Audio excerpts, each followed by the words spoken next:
Fresh from a government shutdown that delayed his speech, perhaps the most partisan president in recent history called for bipartisanship. We must reject the politics of revenge, resistance, and retribution, and embrace the boundless potential of cooperation, compromise, and the common good. But when it came to his most divisive policies like immigration and his demand for a wall on the border with Mexico, the US president showed no sign of compromise. In the past, most of the people in this room voted for a wall, but the proper wall never got built. I will get it built.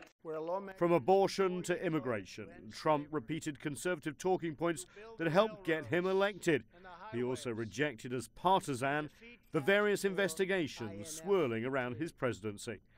But with Democrats now controlling the US House of Representatives, he did seem to acknowledge the new reality by paying tribute to the record number of women elected, though they were overwhelmingly voted in as Democrats and are firmly against the president's agenda.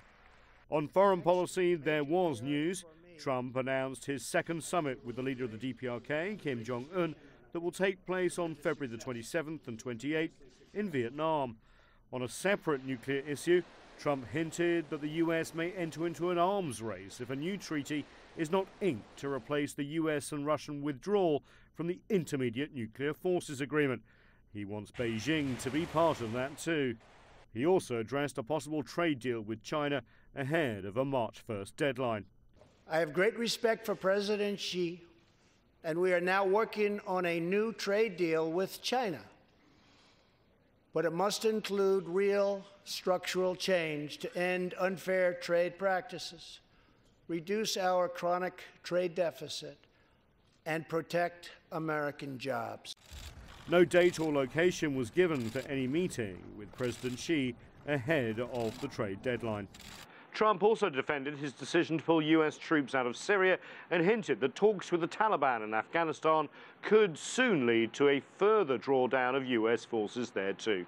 Nathan King, CGTN, Washington.